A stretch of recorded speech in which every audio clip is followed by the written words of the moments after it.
Humanity has run, tripped, and tumbled down the long path that makes up our history. Every moment tangles together to form the foundation of our world today. In this show, we explore the surprising influences on our modern identity and ask ourselves, how did we get here? In this episode, we're talking about treadmills and how they might hold a key to the way we think about prison reform. Prisons. While this institution started out as a place to hold criminals awaiting trial, it soon evolved into a punishment of its own. However, the prison system has come under fire for horrific conditions and cruel punishments on top of sentences. A prime example of this is the treadmill. Yep, your favorite piece of cardio equipment used to be a torture device in old prisons. Only people didn't realize how bad it was until it was too late. You see, in 19th century Britain, the public became outspoken against capital punishment, banishment, and cruel prisons. So the government tried to find more humane punishments. Enter William CUBITT. William CUBITT was an engineer who came up with a solution: the treadmill. It was basically the original stair machine. Prisoners would climb on a large wheel for hours at a time. The wheels ground corn or pumped water, so it was seen as both community service and punishment, which was believed to rehabilitate criminals. This allowed it to be marketed as a win-win, and it took off. The treadmill made its debut in Britain in 1818. By 1822, it had made its way to America. And by 1842, over half the prisons in England, Wales, and Scotland were using treadmills. So, how did treadmills evolve from this to this? Well, it turns out prison treadmills had a problem. They were deadly. Prisoners were expected to treadmill for at least 6 hours a day.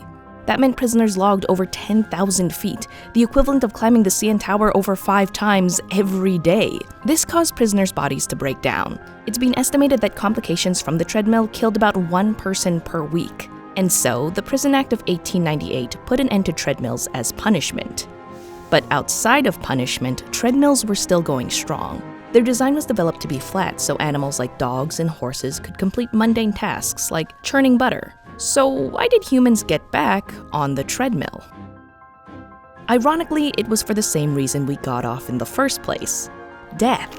Around the turn of the 20th century, the Second Industrial Revolution was booming, which meant that new technologies were being created to take over strenuous labor.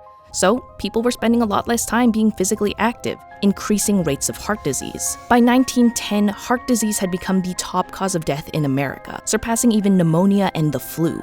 And over the years, heart disease began to take the country by storm. By 1921, it had caused 13.6% of all deaths. In 1940, the death rate was around 27%.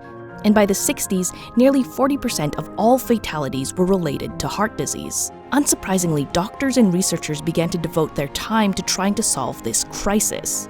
One such person was Dr. Robert Bruce. He attached a motor to the treadmill in the 1940s and had his patients walk on it. By attaching an ECG to his patients and adjusting the speed of the treadmill, he could notice changes in their heart rhythms. In turn, they could find out if the patient had ever had a heart attack or if they were at risk of one. Bruce's methods spread and were picked up by the military doctor Kenneth Cooper. As a runner, Cooper made the realization that treadmills could be used to save lives. His 1968 book, Aerobics, explained how activities that raise your heart rate and increase your breathing can prevent heart attacks. Millions of people began to take up running as a healthy hobby, and by the 60s, the first home treadmill made its debut. And the rest, as they say, is history.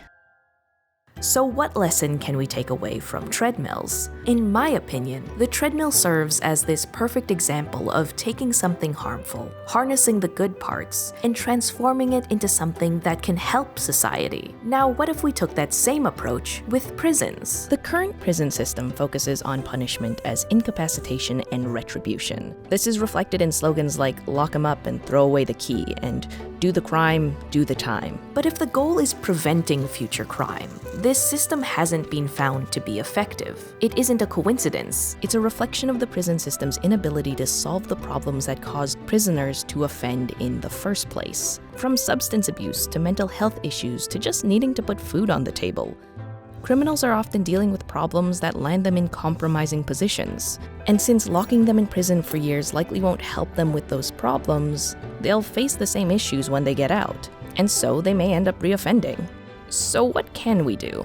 Well, besides incapacitation and retribution, punishment is also thought to serve another purpose: rehabilitation. The most successful example in prison rehabilitation is education. Allowing inmates the chance to earn a college degree has been highly successful in reducing the rates of reoffense. So, just like how treadmills evolved from a torture device to a pivotal piece of health equipment, we can reform and rehabilitate these systems so everyone has the chance to put their best foot forward.